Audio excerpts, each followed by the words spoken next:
I have 3 challenges I need to complete in both worlds. 1. Build a house. 2. Find a village. And 3. Enter the Nether. All of this using one controller, meaning that what I do in one world directly affects the other. Day 1. I started by trying to survive the first night and getting my bearings. I quickly found cows in World 1, but due to spawning in a frozen biome in World 2, I didn't really have an option for food. After figuring out controls and getting stone tools, night was approaching quickly, and I had to get inside, but not before fighting my first enemy. With no house, on night 1, I had to burrow down and wait in both worlds. On day 2, my first objective was clear: build a house in both worlds. I looked for a spot in each world and got to work, one world at a time.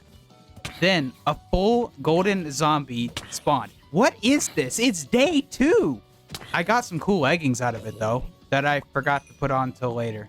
In World 1, I had a house now, to hold my character inside while I worked in World 2.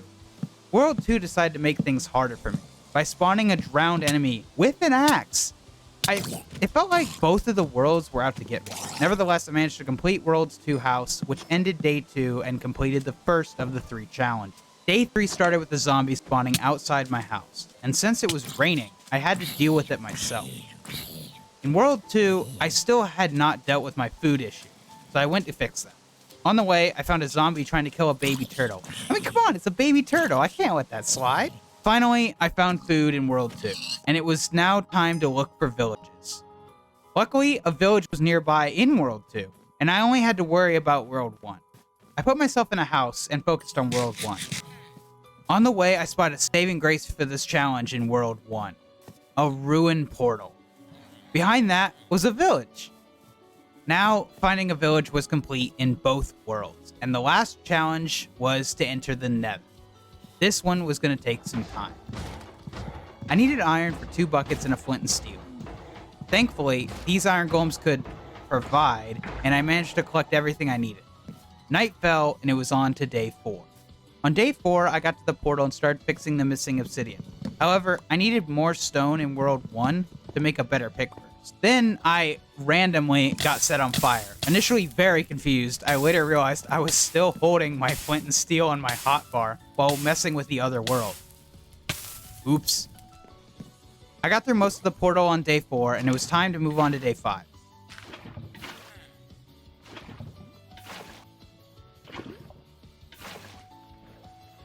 I realized I had broken a lot of the house in World 2 and thought about fixing it for some reason.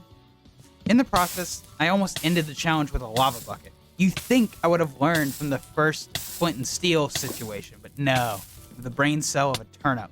On day 5, it was back to the portal. Finally, it was time to light it and... Wait.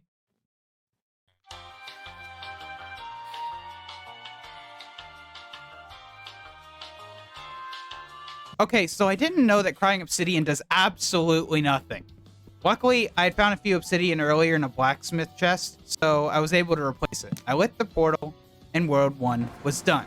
On day 6, I started searching for surface lava since there was no pre-built portal in World 2. I also needed iron, so I got a donation from the local iron golem. Unfortunately, after a full day of searching, I still couldn't find any lava and had to rest and try again tomorrow. On day 7, I found surface lava in World 2, finally. Though I quickly realized the problem. I didn't have enough iron to make 2 buckets and a flint and steel. I had to go into a dangerous cave and find some. I quickly left after a zombie attacked me and noticed a polar bear wanting my deck. Polar bears even attack you in this game? I don't actually know. But after smelting the iron I found in the cave, I got the flint and steel I needed and lit the portal, beating all 3 challenges in both worlds. Subscribe! You guys are gonna kill me for not completing challenges.